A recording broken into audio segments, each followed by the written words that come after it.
escrita e algo de aritmética. Cada aluno tinha que dominar facilmente essas matérias, mas o plano docente incluía muitos outros pontos, um tanto difíceis de classificar. Assemelhavam-se a um conhecimento elementar e conciso de todas as regras gerais e interesses comuns da vida, a fim de que nenhum menino ou menina de 10 ou 11 anos completos pudesse ignorar o modo de atender às necessidades da vida ou de fazer os serviços comuns. Eram extremamente carinhosas e afetivas as relações dominantes entre professores e alunos, e não havia ali nada que correspondesse ao insensato sistema de imposições e castigos, que ocupa lugar tão superior e pernicioso na vida das escolas modernas.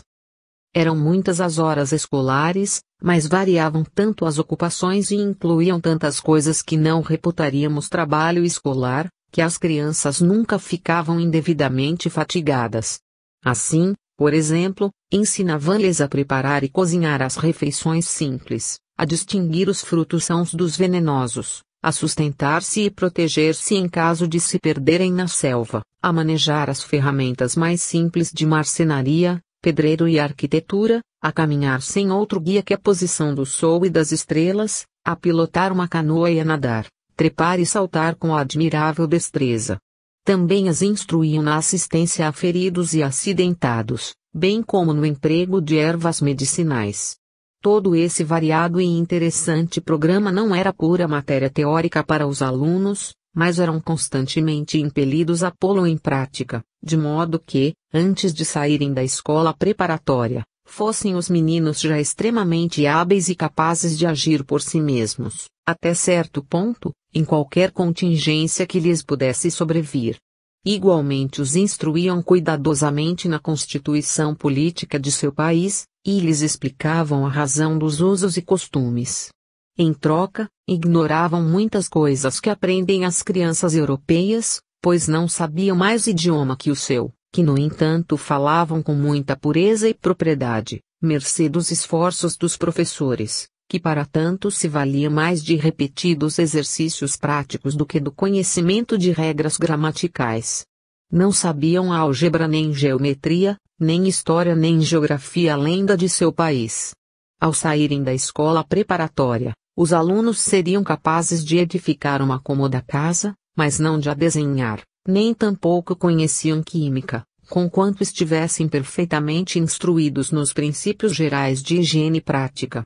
Antes de deixarem a escola primária, tinham os alunos que alcançar certo padrão definido em todas essas variadas qualificações para serem bons cidadãos.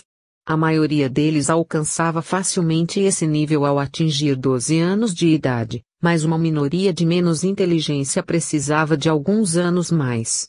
Nos diretores dessas escolas preparatórias recaía a séria responsabilidade de determinar a futura carreira do aluno, ou antes, de aconselhá-lo nesse sentido, pois nenhum deles era jamais forçado a dedicar-se a uma atividade que não fosse de seu agrado.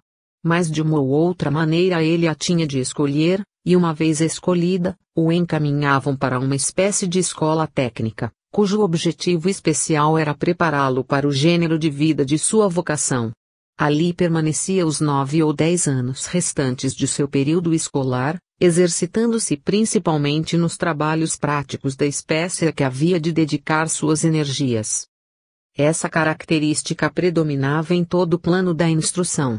Relativamente havia pouco ensino teórico, depois de se lhes mostrar uma coisa por diversas vezes, os meninos e meninas estavam sempre dispostos a fazê-la por si mesmos, e faziam-na repetidamente até adquirir facilidade. Havia muita elasticidade em todas essas normas. A um aluno, por exemplo, que depois da experiência devida se sentisse desajeitado para o trabalho especial que ele havia empreendido, se lhe permitia, com prévia consulta aos seus professores, escolher outra vocação e transferir-se para a escola especializada para tal. No entanto, parece terem sido raras tais transferências, pois na maioria dos casos o aluno, antes de deixar a sua primeira escola, já havia demonstrado decidida aptidão para um ou outro dos gêneros de vida a ele concedidos. Toda criança, qualquer que fosse o seu berço, tinha a oportunidade de se preparar para ingressar na classe governante de seu país, se o desejasse e seu professor o aprovasse. A preparação para esta função honrosa era entretanto tão severa, e tão elevadas as qualidades requeridas, que nunca era excessivamente grande o número de tais aspirantes. Com efeito, os instrutores estavam sempre vigilantes quanto às crianças de habilitação supranormal, a fim de fazerem o possível para adaptá-las para essa honrosa mais árdua posição, se quisessem adotá-la. Além das profissões governamentais e sacerdotais, havia várias vocações entre as quais podia um menino fazer a sua escolha. Existia muita diversidade de manufaturas, algumas com amplas margens para o desenvolvimento da faculdade artística em suas diferentes modalidades. Existiam várias linhas de trabalho em metais para fabricar e aperfeiçoar maquinários, bem como de arquitetura de todos os estilos. Mas a principal tendência de todo o país era para a agricultura científica. Desta última dependia enormemente o bem-estar da nação, e por isso se lhe devotava sempre o máximo interesse. Dependente de uma longa série de experiências, realizadas em gerações sucessivas, havia-se determinado com toda a certeza as possibilidades do variado solo do país, de maneira que na época a que nos referimos já existia um grande conjunto de tradições sobre esse particular. Os pormenorizados informes de tais experiências eram conservados no que agora chamaríamos arquivos do Ministério da Agricultura, mas os resultados práticos eram condensados, para a instrução do povo, numa série de breves máximas, dispostas de modo que os estudantes as pudessem reter facilmente na memória. Todavia, os que se dedicavam à profissão agrícola não eram obrigados a seguir as opiniões de seus antepassados, mas, pelo contrário, recebiam estímulo para realizar novas experiências, e quem quer que inventasse um novo e útil adubo, ou uma máquina aceleradora do trabalho, obtinha honrosa recompensa do governo imperial. Espalhadas por todo o país, havia grande número de fazendas modelo do governo, onde os jovens eram cuidadosamente instruídos, mais prática do que teoricamente, tal qual na escola primária, e cada aluno aprendia a levar a cabo, por si mesmo, em todos os detalhes, as obras que futuramente teria que dirigir. Nessas fazendas preparatórias se realizavam, à custa do Estado, as novas experiências. O inventor não tinha que passar pelo incômodo de se socorrer de um protetor com capital para lhe assegurar o custeio das experiências, o que atualmente constitui uma barreira ao seu sucesso. Simplesmente expunha a ideia ao chefe de seu distrito, que quando necessário, era assistido por um conselho de peritos, e se estes não opunham a alguma objeção evidente ao raciocínio do inventor, lhe eram proporcionados os meios necessários para executar seu plano, ou construir sob sua própria direção a máquina projetada, sem lhe impor qualquer demora ou embaraço. Se as provas demonstravam a utilidade do invento, era logo adotado pelo governo e empregado onde fosse aplicável. Os agrônomos haviam elaborado teorias quanto à adaptação de várias espécies de adubo aos diferentes tipos de solo. Não só empregavam o material que para idêntica finalidade importamos atualmente daquele mesmo país, como também recorriam a todos os meios de combinações químicas, algumas das quais eram visivelmente eficazes. Dispunham de um engenhoso, embora complicado, sistema de drenagem, que, no entanto, era muito mais eficiente do que tudo quanto no gênero possuímos atualmente. Haviam conseguido considerável progresso também na fabricação e emprego de maquinários, embora muitos deles fossem mais simples e rústicos do que os nossos, e nada tinham da extrema exatidão no ajustamento das mínimas partes, que constitui a característica dominante de nossa indústria moderna. Por outro lado, não obstante suas máquinas fossem frequentemente enormes e embaraçosas, eram eficientes e não estavam sujeitas a desarranjos. Observamos o curioso exemplo de uma máquina semeadora cuja parte principal parecia ter sido modelada imitando o desovador de um inseto. Tinha forma de um carro largo e baixo, o qual, ao rodar pelo campo, abria automaticamente 10 linhas de buracos a intervalos regulares. Depositava uma semente em cada buraco, regava e voltava a alisar a terra.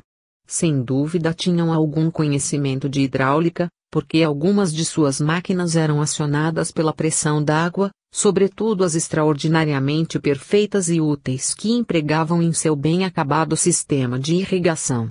O território era em grande parte montanhoso e não podia ser cultivado com proveito em seu estado natural, mas aqueles antigos habitantes o abriam em patamares, tal qual se faz presentemente no país montanhoso do Ceilão, atual Sri Lanka. Quem tenha viajado em estrada de ferro de Cambucana a Peradeniya não deixará de ter visto muitos exemplos dessa classe de lavoura. No antigo Peru se cultivava com escrupuloso cuidado todo pedaço de terra próximo dos grandes centros populosos. Possuíam muitos conhecimentos científicos, mas toda a sua ciência era de natureza rigorosamente prática. Não tinham nenhuma ideia de um estudo científico abstrato como o existente entre nós. Estudavam cuidadosamente a botânica, por exemplo, porém sem a mínima aproximação com o nosso ponto de vista. Nada sabiam nem cogitavam da classificação das plantas em exógenas e endógenas, nem do número de estames de uma flor, nem da disposição das folhas no talo. Em compensação, conheciam perfeitamente suas virtudes medicinais, nutritivas ou de tingimento.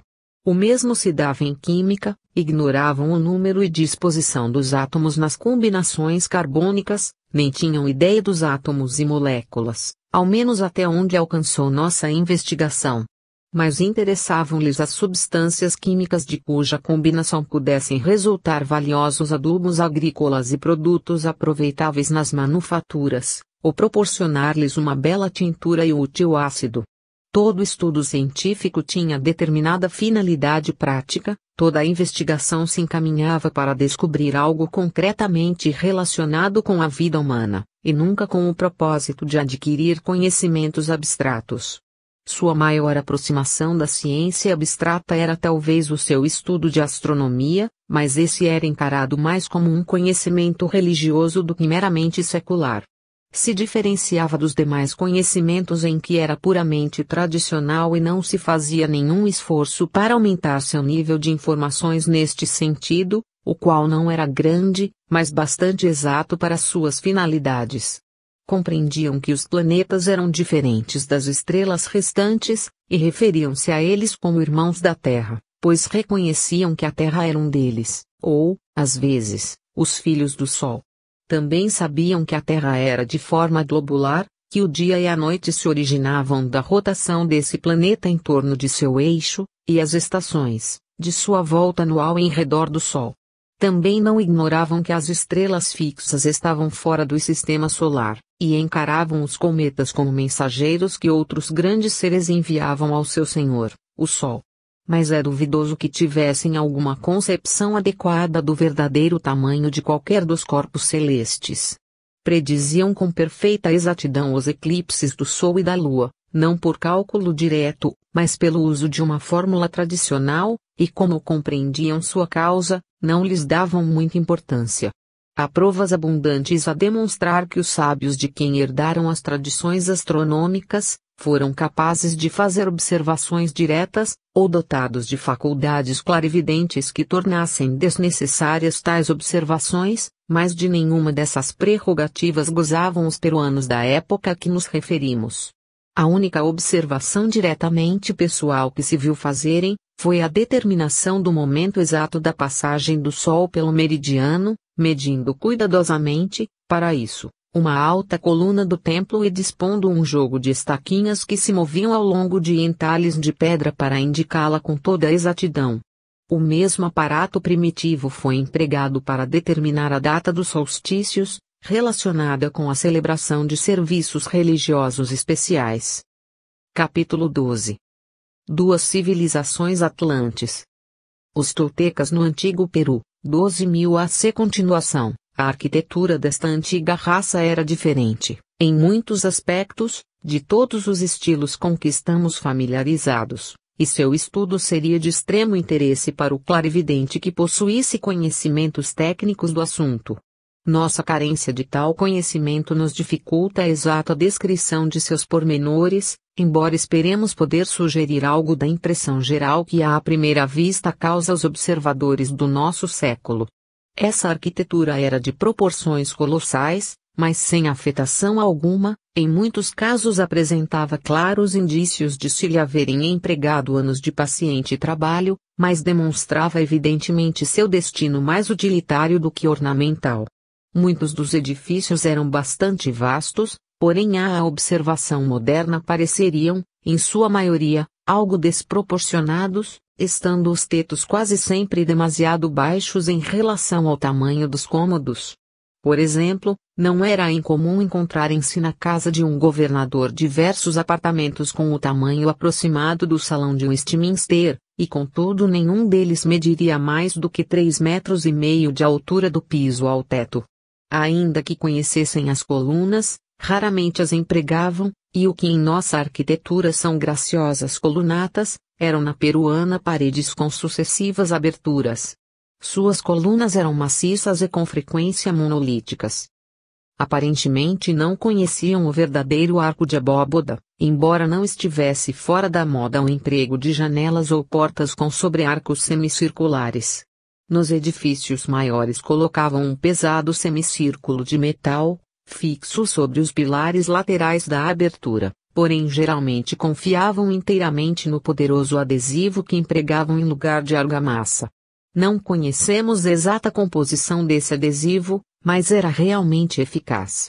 Cortavam e dispunham os enormes blocos de pedra com tanta exatidão, que dificilmente se lhes podiam ver as juntas, dissimuladas exteriormente com argila, e depois lhes davam um banho de argamassa quente para preencher os interstícios. Por menores que fossem os interstícios entre as pedras, a argamassa assim fluida lhes penetrava e os enchia, e depois de esfriada, assemelhava-se a sílex, com o qual, com efeito, muito se parecia. Depois se raspava a argila, e a parede estava concluída, com as juntas mais sólidas do que a própria pedra, a ponto de, com o passar de séculos, aparecerem fendas na alvenaria, porém jamais em suas juntas. A maior parte das casas aldeãs era construída do que podemos chamar tijolos, por serem manufaturados da argila, mas os tais tijolos eram grandes cubos, medindo talvez uns 90 centímetros de lado. A argila não era cozida, senão que, depois de misturada com uma preparação química, a deixavam endurecer ao ar livre durante alguns meses, de modo que, por seu aspecto e consistência, pareciam mais blocos de cimento do que tijolos, e as edificações feitas com eles eram pouca coisa inferiores às de pedra. As casas, desde as menores, eram todas construídas segundo o plano clássico oriental do pátio central, e suas paredes tinham uma espessura que hoje reputaríamos de enorme. As cabanas mais simples e pobres constavam de 4 cômodos, um de cada lado do patiozinho para o qual se abriam, e como esses cômodos careciam comumente de janelas, tornava-se sombrio e desnudo o aspecto exterior dessas casas. As ruas pobres das cidades ou aldeias não ostentavam ornamentações arquitetônicas, apenas um friso, do mesmo estilo em todas, quebrava a monotonia das fachadas. A entrada se abria sempre num ângulo do edifício, e nos primitivos tempos a porta consistia simplesmente de uma enorme lousa de pedra, que, à maneira de rastrilho, se levantava e baixava corrediçamente em entalhes laterais e por meio de contrapesos. Quando a porta estava fechada, podiam desmontar-se os contrapesos e colocá-los em prateleiras, ficando então a lousa como uma massa imóvel que, seguramente, teria desanimado os ladrões, se houvesse tal gente num país tão bem organizado. Nas casas de padrão melhor, a lousa da porta estava primorosamente esculpida, e em tempos posteriores, foi substituída por uma grossa prancha metálica. No entanto, pouco variou o método de fazê-la funcionar, embora tivéssemos observado uns poucos exemplares de pesadas portas metálicas que giravam em dobradiças. As casas maiores foram a princípio edificadas com exata sujeição ao plano das demais, ainda que com maiores elementos ornamentais, não só quanto ao esculpido da pedra segundo modelos, mas também quanto à aplicação de amplas faixas de metal em sua superfície. Num clima como o do Peru, as casas tão maciçamente edificadas eram quase eternas, e a este tipo arquitetônico pertencia a maioria das existentes na época focalizada por nossas investigações. Algumas de época posterior, construídas, sem dúvida, quando o povo já estava convencido da consolidação do regime político e respeitava o poder dos legisladores, tinham uma dupla série de aposentos ao redor do pátio, como se vê em algumas casas modernas. Uma série dava para o pátio, convertido para tal em jardim, e a outra série se abria para a parte exterior da casa, estando providos seus aposentos de amplas janelas, ou melhor, de aberturas que se fechavam como as portas, pois ainda que aqueles peruanos fabricassem diversidade de vidros, não os aplicavam às janelas. Vemos, portanto, que o estilo geral da arquitetura doméstica, tanto nas grandes como nas pequenas casas, era algo severo e monótono, embora admiravelmente adaptado ao clima do país. As coberturas eram na maioria pesadas, um tanto chatas e quase que invariavelmente feitas de pedra ou pranchas metálicas. Uma das mais notáveis características das edificações consistia em não lhes empregarem nada de madeira, por ser inflamável, e por essa razão nunca havia incêndios no antigo Peru. O processo construtivo era muito peculiar. Não se valiam de andaimes, mas à proporção que se erguendo o edifício, os iam enchendo de terra, e ao atingirem as paredes à sua altura, a terra estava no mesmo nível delas. Sobre essa terra se colocavam as pedras da cobertura, e entre elas se derramava em seguida o cimento quente, como de costume. Uma vez feita essa operação, retirava-se a terra, e à cobertura se confiava o suporte de seu próprio peso, e graças ao poder daquele maravilhoso cimento, sempre se mantinha com perfeita segurança. De fato, todo o edifício, paredes e cobertura, uma vez terminados, qualquer que fosse o seu destino, formavam um compacto bloco, como se houvesse sido escavado da rocha viva. Tal processo, diga-se de passagem, tem sido adotado atualmente nas construções erigidas nas encostas das montanhas, em alguns lugares.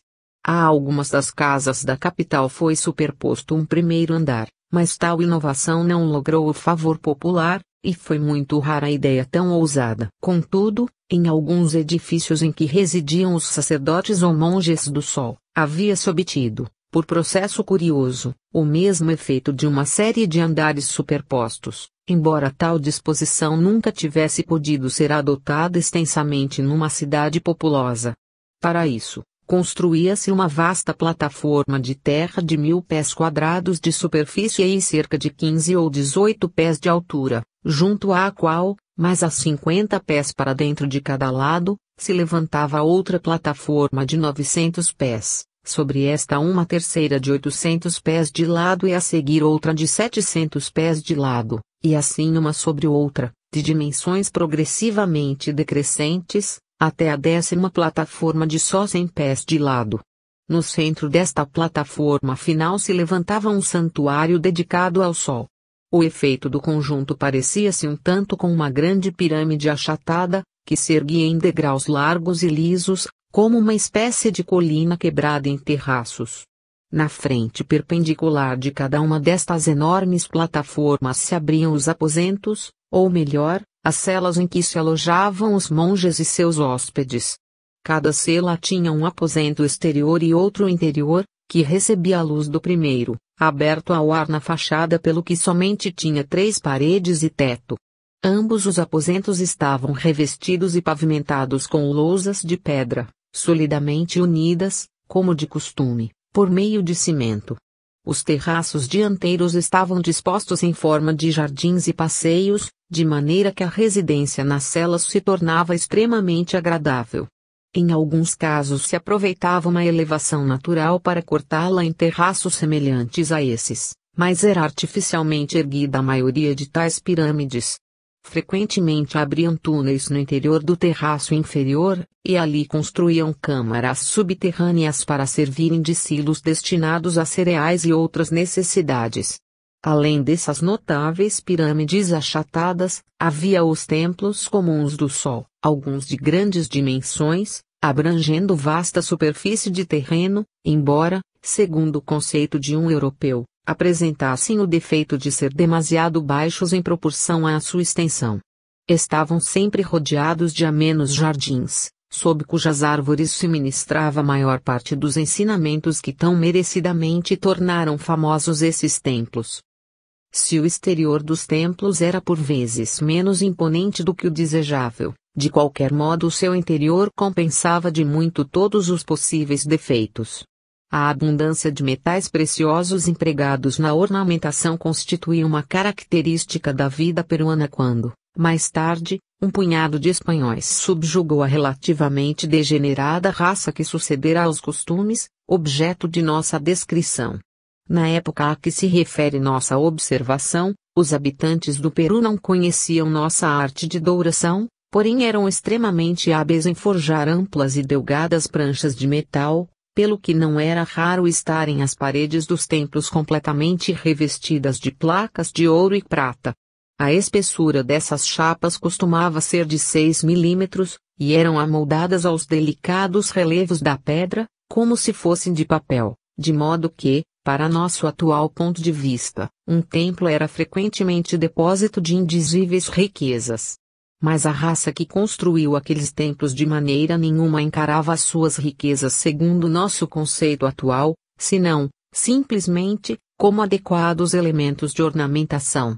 Convém recordar que não só ornavam dessa maneira os templos, mas toda casa de alguma importância tinha as paredes revestidas de um ou outro metal, tal qual o fazemos nós com papel pintado.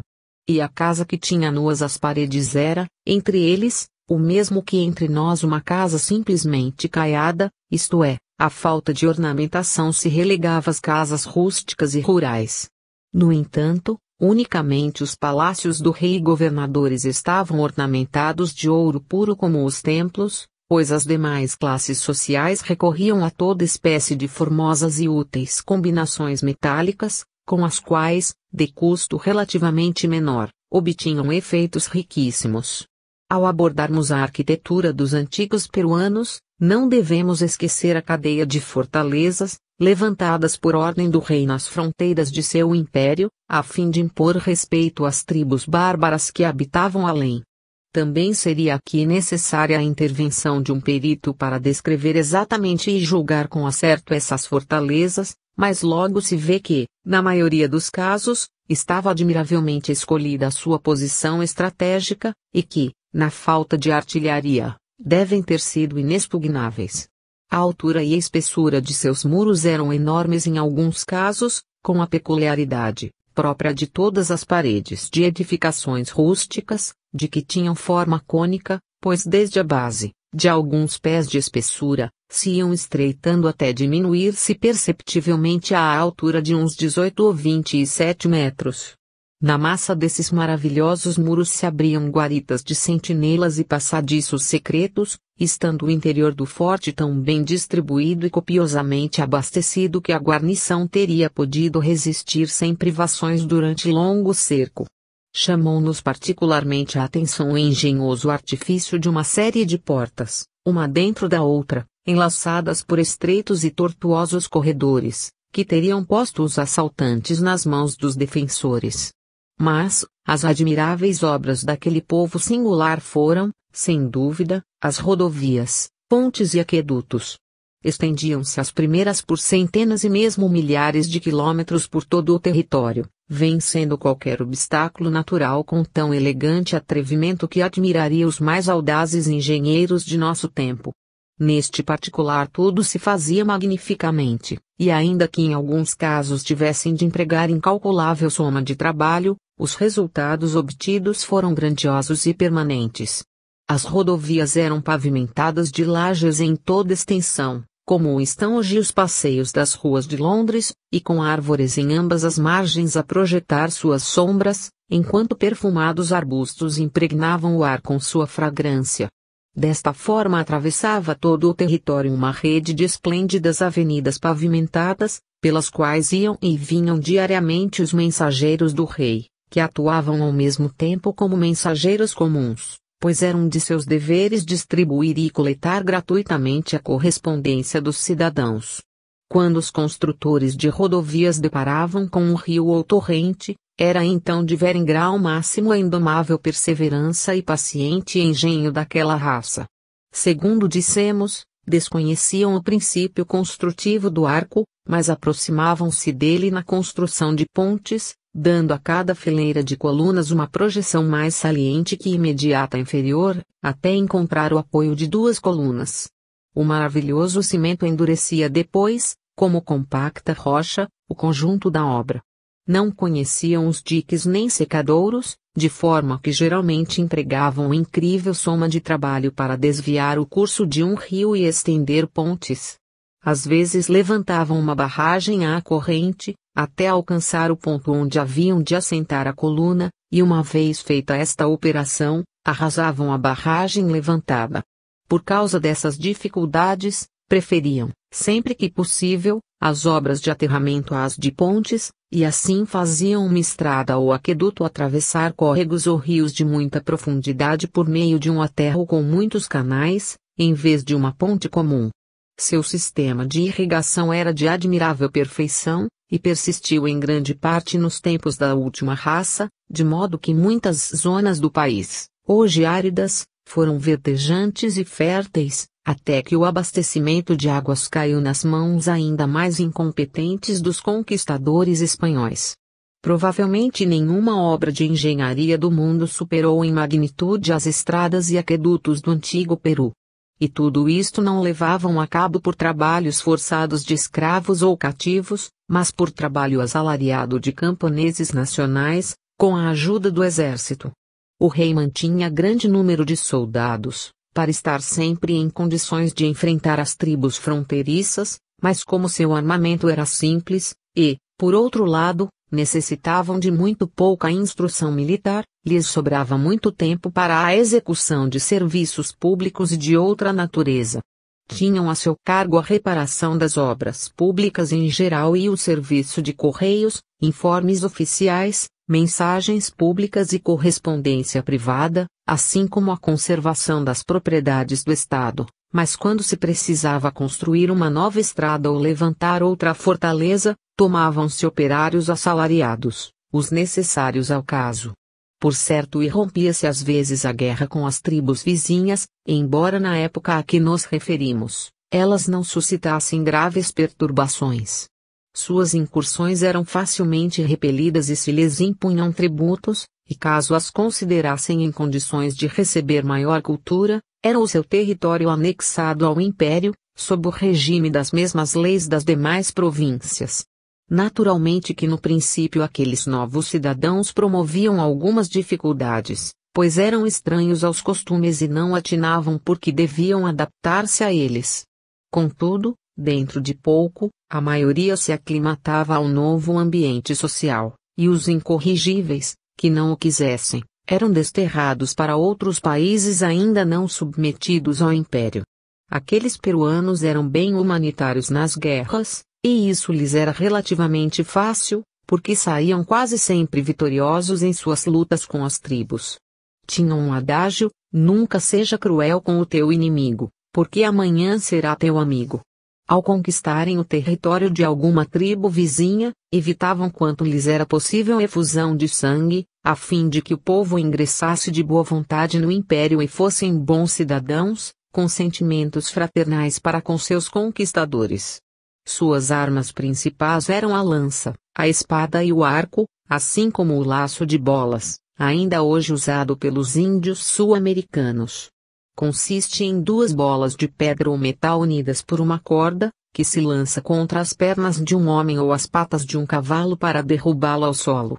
Na defesa das fortalezas, faziam rolar enormes rochas sobre os assaltantes, pois a disposição do recinto permitia tal meio defensivo. As espadas eram curtas, mais parecendo facas compridas, e delas só se valiam no caso de se quebrar a lança e ficar o combatente desarmado. Geralmente contavam desmoralizar os inimigos acertando-lhes uma certeira saraivada de flechas, e depois caíam sobre eles de lanças em riste, antes que recuperassem o ânimo. As armas eram habilmente fabricadas por excelentes metalúrgicos. Empregavam o ferro, se bem que não o soubessem converter em aço e lhes fosse menos útil que o cobre, latão e bronze, que eles podiam endurecer extraordinariamente com uma variedade de seu notável cimento, ao passo que o ferro não admitia tão perfeitamente a mistura. O resultado desse método de endurecimento era muito valioso, pois mesmo no cobre duro, ligado com o cimento, se podia dar um corte tão fino como em nosso melhor aço, e não resta dúvida de que algumas misturas da metalurgia peruana eram mais duras que qualquer metal que possamos obter em nossa época. Talvez a mais notável característica daquela metalurgia fosse a sua excessiva finura e delicadeza. Algumas gravações em metal eram verdadeiramente maravilhosas, e demasiado finas para serem vistas à primeira vista, pelo menos tratando-se de nossa atual organização visual. Melhor que tudo era, talvez, o seu maravilhoso trabalho manual de filigrana, semelhante à pelugem, em que eram exímios, sendo-nos impossível compreender como o podiam executar sem lentes de aumento. Alguns desses trabalhos manuais eram tão indescritivelmente delicados que não podiam limpar os objetos pelos meios comuns, pois se teriam quebrado em raspá-los ou escová-los, e por isso os limpavam, quando necessário, por meio de uma espécie de maçarico. A cerâmica era outra manufatura de sua especialidade. Por meio de um ingrediente químico, davam à argila uma cor vermelha agradável e bela, embutindo-a depois de ouro e prata, e assim produziam efeitos que jamais vimos em nenhuma outra parte. Também aqui nos maravilhou a extrema delicadeza do seu trabalho manual.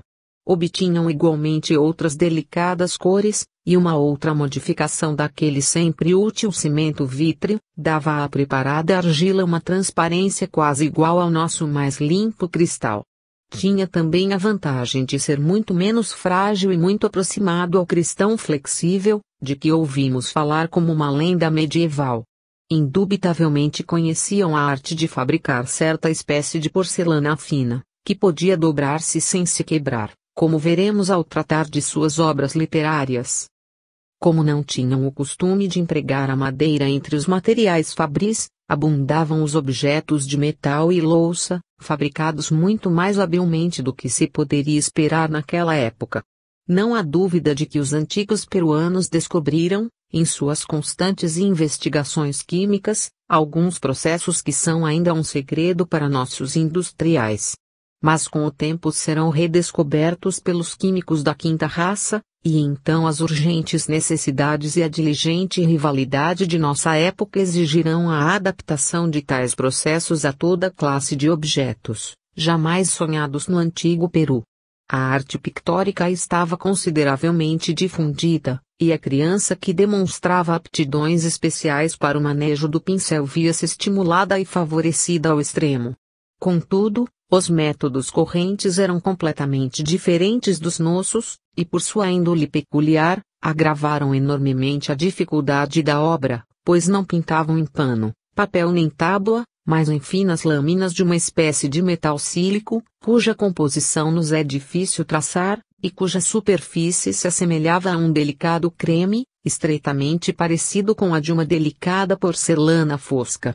Não eram quebradiças, e podiam dobrar-se como as de estanho, sua espessura proporcionada ao seu tamanho, variando entre a de nossas folhas de recado e a de uma folha de papelão. Sobre essa superfície se aplicavam cores de brilho e pureza requintados, com um pincel que a própria natureza oferecia, pois consistia simplesmente de uma comprida lasca, recortada da haste triangular de uma planta fibrosa comum. Moldava-se uma polegada mais ou menos da ponta dessa lasca, até deixar exposta a fibra que, embora fina como um fio de cabelo, era firme como um arame. A parte destecida servia de pincel, e a outra de cabo, podendo renovar-se a brocha repetidas vezes até consumir-se toda a lasca, por um processo semelhante ao que hoje empregamos para renovar a ponta dos lápis, pois bastava ao artista cortar a brocha gasta e destecer outra polegada de cabo. A forma rigidamente triangular desse instrumento capacitava para traçar uma linha fina ou uma larga camada de cor, empregando no primeiro caso o vértice e no segundo a base do seu triângulo. No geral usavam as cores em pó, que misturavam como o desejavam, não pela diluição com água ou óleo, mas com um ingrediente que secava instantaneamente, de modo que uma vez dado o toque, era impossível alterá-lo. Não faziam esboços antes de pintar, O artista tinha de dar no mesmo instante a forma precisa e a cor exata, em toques rápidos e seguros, ao estilo dos afrescos ou de algumas obras japonesas.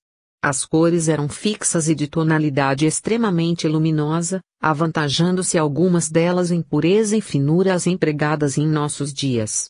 Tinham um maravilhoso azul mais límpido que o mais esquisito ultramar, e um violeta e um rosa como ainda hoje não conhecemos. Delas se valiam para representar, muito mais fielmente que os pintores atuais, as indescritíveis belezas de um pôr do sol.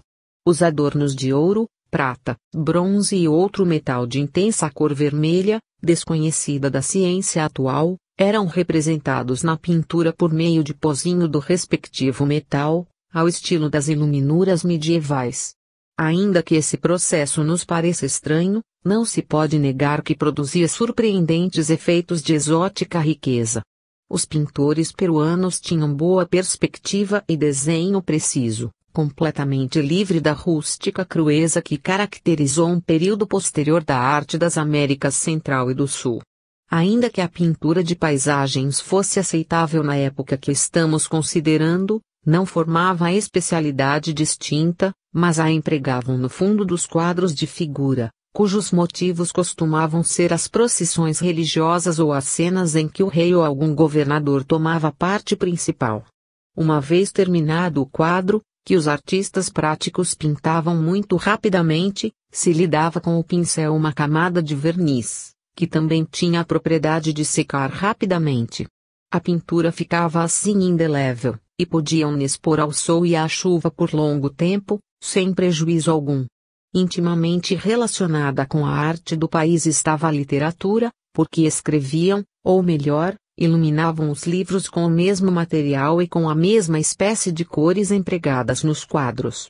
Compunha-se o livro de certo número de folhas finas de metal, medindo habitualmente 18x 6 polegadas, e estavam às vezes costuradas com arame, porém muito mais frequentemente eram conservadas numa caixa de 3 a 5 polegadas de profundidade. Essas caixas eram de vários materiais, e mais ou menos ricamente ornamentadas, porém as mais comuns eram feitas de um material semelhante à platina, e adornadas de haste esculpida a algo fixa na superfície metálica por algum processo de amolecimento, que a fazia aderir firmemente, sem o uso de arrebites ou cimento. Pelo que nos foi possível observar, não conheciam nada relativo à imprensa, e o que mais se parecia com isso era o emprego de uma espécie de folha de estêncil para produzir grande número de cópias dos comunicados oficiais, que eram assim enviados rapidamente aos governadores de província. Contudo, não observamos intenção alguma de reprodução de livros por esse meio, e compreende-se que o considerariam profanação, pois o país inteiro respeitava profundamente seus livros e os tratava com tanto carinho como faria um monge medieval. A cópia de um livro era para eles obra muito meritória, sendo que muitos exemplares estavam belíssima e artisticamente escritos. O campo de sua literatura era um tanto limitado. Havia uns poucos tratados que poderiam ser classificados definitivamente como religiosos, ou pelo menos como de ética, e seu texto não se diferenciava grande coisa do sermão a que nos referimos no capítulo anterior. 2 ou 3 demonstravam tendências místicas, mas esses eram menos lidos e não circulavam tanto como os que pareciam ser de caráter mais diferentemente prático. O mais interessante desses livros místicos era um muito parecido com o livro chinês clássico da pureza, até o ponto de que, sem dúvida, este último tenha sido uma versão daquele, com ligeiras variantes. O conjunto da literatura podia ser inicialmente dividido em 2 partes, informação científica e narrações exemplificativas. Todas as artes, ofícios e indústrias cultivadas no país tinham seu respectivo manual, não escritos por um só autor, mas compilados oficialmente pelo governo, com todos os dados, informes e regras conhecidas sobre a matéria na época de sua publicação. Continuamente se completavam esses manuais com apêndices contendo todas as descobertas que iam se fazendo, ou ideias que iam se retificando, e todo aquele que possuísse um exemplar o emendava e ampliava para atualizá-lo. Como os governadores se encarregavam de divulgar essas informações, eles podiam praticamente torná-las acessíveis aos seus interessados. De modo que uma monografia peruana sobre determinada matéria era um verdadeiro compêndio de conhecimentos úteis a seu respeito, e proporcionava ao estudante, em forma condensada, o resultado das experiências de seus predecessores naquela especialidade. Os contos eram quase todos de um mesmo tipo geral, com distinta finalidade. Em todos figurava, invariavelmente, como protagonista, um rei, um governador ou um oficial subalterno, e se narrava sua acertada ou desacertada atuação nas diversas contingências ocorridas em suas atividades. Muitas dessas narrações eram clássicas, e tão populares entre eles, como entre nós o são as bíblicas, pois serviam para ilustrar as pessoas e ensinar-lhes o que deviam ou não fazer na vida diária. Assim é que, qualquer que fosse a sua categoria social, o homem achava nessas narrações um modelo antecedente a que ajustar suas ações. Não sabemos com segurança se todos aqueles relatos eram históricos de acontecimentos reais, ou se alguns eram puras ficções, embora o certo seja que o povo os tinha por verdadeiros. Quando a ação de uma dessas narrações se desenvolvia numa província fronteiriça, costumava estar salpicada de turbulentas aventuras, mas, felizmente para nossos amigos peruanos, não havia ainda aparecido entre eles o argumento amoroso, que é o tedioso espantalho do atual leitor de romances. As muitíssimas situações de tais relatos não faltava humorismo, pois o povo era de índole alegre e amigo do riso, se bem que em sua literatura não entrasse a novela declaradamente cômica. Outra lacuna, ainda mais lamentável, era a completa carência de poesia propriamente dita. Certas máximas e sentenças, expressas em vibrante e sonora frase, corriam de boca em boca e eram frequentemente citadas, como nós fazemos com determinados versos, ainda que, por muito poético que fosse o conceito, não o expressavam em forma rítmica. Para que as crianças retivessem facilmente na memória as máximas que se lhes ensinavam, recorriam ao artifício mnemotécnico da alteração ou mudança das letras de uma palavra, e nas cerimônias religiosas se cantavam certas frases com acompanhamento de música, tal como hoje é o canto gregoriano a cujo tom adaptamos a letra dos salmos, sem compor, como nos hinos, a música adequada. Isto nos leva a considerar a música daqueles antigos peruanos. Tinham diversidade de instrumentos, entre os quais se via uma antiga clarineta e uma espécie de harpa, de cujas cordas arrancavam doces, selváticas e indefinidas melodias de vibração semelhante à eólica. Mas seu instrumento principal e mais popular era um parecido com o harmônio, que soava pela vibração de uma língua metálica, ferida pelo ar introduzido no instrumento mediante um engenhoso dispositivo mecânico, em vez de pedais. Não tinham claves ao estilo de nossos harmônios, mas um agrupamento em série de pinos metálicos, cujas elevações sobressaíam à maneira de teclas, que o músico dedilhava como os digitadores atualmente. Com esse instrumento se obtinham sons de considerável intensidade e muito bela expressão, mas como a escala musical dos antigos peruanos era a mesma que a dos atlantes e radicalmente diferente da nossa, torna-se quase impossível formarmos uma ideia dos efeitos obtidos por aquele instrumento musical. Do observado se conclui que os antigos peruanos não conheciam as que hoje chamamos peças de música, que se pudesse copiar e reproduzir à vontade, de quem quer que fossem, mas cada executante improvisava sua composição, e a habilidade musical não consistia em interpretar devidamente obras de mestres, mas na fecundidade e recursos das improvisações. A arquitetura foi uma arte muito bem florescente entre eles, embora talvez se deva classificar seu estilo como mais audacioso, repentista e utilitário do que eminentemente gracioso.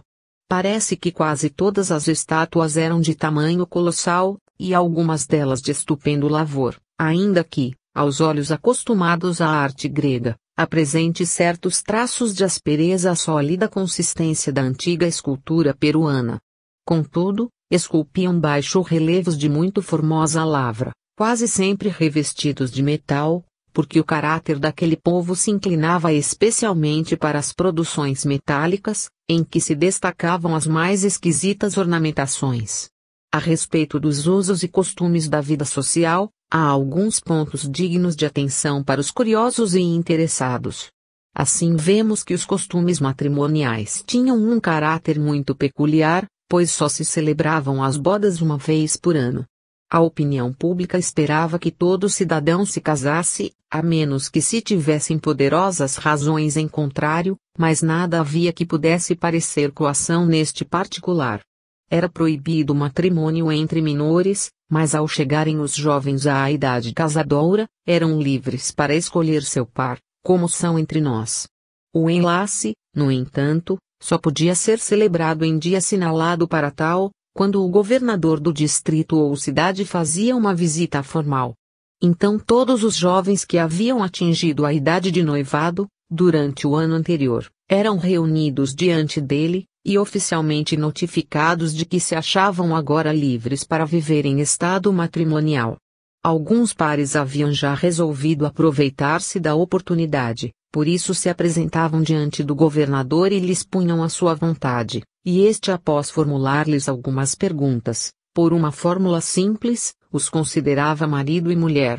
Também decretava o governador a redistribuição da terra cabível nas novas circunstâncias, pois os recém-casados deixavam de pertencer desde aquele momento às suas respectivas famílias paternas e tinham que constituir lar próprio. Portanto, o casado recebia duplo lote de terreno do de solteiro, e ainda assim, rara vez achava excessivo o trabalho consequentemente duplicado. Observou-se uma particularidade em relação ao principal alimento do país. Os alimentos eram diversos, como sucede hoje, e embora não saibamos se estava proibido o pescado, era seguro que ninguém o comia na época de nossa consideração. Cultivavam a batata e o inhame, e em seus pratos entravam numerosas e diversas combinações de milho, arroz e leite. Contudo, tinham um alimento curioso e altamente artificial, que bem poderíamos chamar de alimento fundamental de sua vida, pois, como o pão entre nós, esse acompanhava principalmente todo outro alimento. A base desse alimento era a farinha de milho que, amassada com vários ingredientes, era submetida a uma pressão enorme, até deixá-la tão dura e compacta como uma torta. Os ingredientes químicos eram dosados de maneira que a massa contivesse todos os princípios necessários à nutrição do corpo no menor volume possível, e tão eficaz resultado lhes dava, que uma delgada fatia continha o suficiente para todo o dia, podendo um homem levar consigo, sem o menor inconveniente, a provisão necessária a uma longa viagem. A maneira mais simples de ingerir esse alimento, era a de chupá-lo como a um caramelo, mas se o tempo o permitia, era cozido ou assado de diversas maneiras, o que lhe aumentava o volume. Quase não tinha sabor, mas era costume condimentá-lo com vários cheiros durante o seu preparo, e a variedade de cheiros era indicada por diferentes cores. Assim, por exemplo, uma torta vermelha era aromatizada com romã, uma azul com baunilha, uma amarela com laranja, as listadas de vermelho e branco com goiaba, de modo a satisfazer a todos os paladares. Essa pasta curiosamente comprimida era o alimento primordial do país, e grande número de pessoas não tomava praticamente mais nenhum outro alimento, ainda que houvesse muitos outros pratos a escolher.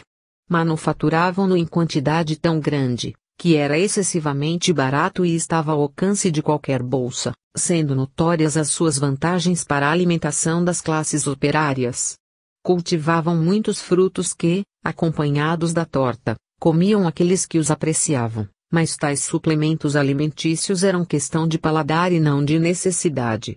Toda a população era amante de animais domésticos de várias espécies, e no decurso do tempo lhes adiantaram até alto grau a evolução específica. Os mais favoritos eram mundos pequenos e cães, dos quais havia muitas e bem fantásticas variedades, de casta quase tão distinta do tipo originário como são hoje as deformidades chamadas dachshunds. Gatos, os tinham de estranhas cores, havendo conseguido criar alguns de bela e brilhante pelagem azul, como não se encontra entre os quadrúpedes. Também havia muita gente apegada aos pássaros, como era de se esperar num continente onde havia aves de plumagem tão magnificamente matizada, e não é de modo algum impossível que ao seu cuidado na seleção devemos algumas das esplêndidas variedades ornitológicas que hoje habitam os bosques do Amazonas. Algumas damas das mais ricas tinham grandes aviários no pátio de sua casa, e dedicavam o tempo vago ao cultivo da inteligência e afeto de seus alados favoritos. O traje nacional, simples e modesto, consistia numa espécie de vestimenta solta, não muito diferente da que hoje se usa no Oriente, embora os antigos peruanos preferissem os tecidos coloridos aos brancos, contra o gosto generalizado dos atuais hindus que preferem a cor branca. Valia a pena ver um peruano em traje de festa, pelo brilhante de seu aspecto, e acaso só encontra hoje termo de comparação entre os birmaneses. Regra geral, as senhoras gostavam de vestidos azuis, e na época que descrevemos era muito comum um azul muito parecido com o que os pintores medievais costumavam representar a Virgem Maria. O tecido era no geral de algodão, se bem que usavam algumas vezes a lã de lhama e vicunha. Fabricavam, igualmente, um tecido muito forte com fibras de maguey, para esse fim manipuladas quimicamente. Tinha a nação toda a facilidade no emprego de métodos mecânicos de cálculo rápido, que é tão característico da raça atlante. Empregavam um ábaco, ou tabuleiro calculador, bastante semelhante ao utilizado hoje com destreza pelos japoneses, e também se valiam, em lugar do tabuleiro, de um aparato mais barato, formado de uma espécie de feixe de cordas nodosas, que talvez seja original do quipo, encontrado milhares de anos mais tarde naquele país pelos espanhóis. Ao estudar-se uma civilização antiga como essa, vêem-se tantos pontos interessantes por sua analogia com a vida de nossa época, que se torna muito difícil acertar com o que se deve relatar ou o que se deve omitir. É-nos impossível comunicar aos nossos leitores o sentimento da intensa realidade que tudo isso infundiu em nós que o vimos, mas confiamos em que, para alguns ao menos, não teremos fracassado de todo ao ressuscitar momentaneamente aquele passado, morto há muitíssimo tempo. E nos recordemos de que nós mesmos, muitos dos quais agora vivendo e atuando na sociedade teosófica, nascemos naquela época entre os habitantes do Peru antigo. Muitos amigos a quem agora conhecemos e amamos foram também amigos e parentes naquele remotíssimo tempo, de sorte que a recordação de tudo quanto temos tratado de descrever deve estar adormecida no mais profundo corpo causal de alguns de nossos leitores, e não será totalmente impossível que se lhes reavive a memória, se sossegadamente meditarem na descrição. Se alguém o conseguir, verá o quanto curiosa e interessante é a retrospecção àquelas há tanto tempo esquecidas vidas, para nos apercebermos do que desde então temos ganhado e deixado de ganhar. À primeira vista parece como se em muitos aspectos de importância tivesse havido mais retrocesso do que progresso. A vida física, com todas as suas circunstâncias, estava sem dúvida muito melhor governada então, tanto quanto sabemos, do que jamais o esteve daí em diante. As oportunidades ao trabalho altruísta e a devoção ao dever, que eram então oferecidas à classe governante, talvez jamais tenham sido superadas, devendo-se ainda admitir que não era preciso às classes menos dotadas de inteligência atirar-se a qualquer luta ou esforço mental, mas se o fizessem, seriam fartamente compensadas. Sem dúvida que atualmente o estado da opinião pública não é tão elevado, nem o senso do dever tão forte, como eram então. Mas a comparação é em verdade pouco razoável. Somos uma raça relativamente ainda jovem, enquanto a do antigo Peru era um dos mais antigos rebentos de uma raça que há muitos séculos havia já transposto a sua juventude. Por causa de nossa ignorância, estamos agora atravessando um período de provas, tormentas e violências, mas com o tempo, quando tivermos um pouco mais de bom senso, entraremos numa era de êxito e sossego, e então, pela lei da evolução, alcançaremos um nível mais elevado do que o deles. Devemos nos lembrar que, apesar de sua bela religião, nada sabiam do verdadeiro ocultismo, nem tinham do grandioso plano do universo o vislumbre que tem todos os que se aproveitam privilegiadamente do estudo da teosofia. Quando a nossa quinta raça raiz chegar à mesma etapa da vida dos antigos peruanos, poderemos ter a segura esperança de igualar as condições físicas, tão excelentes como as suas, com o verdadeiro ensinamento filosófico e com um desenvolvimento intelectual e espiritual muito superior ao que nos teria sido possível quando, faz 14.000 anos, formávamos parte daquela esplêndida relíquia da civilização Atlante. Capítulo 13. Duas civilizações atlantes.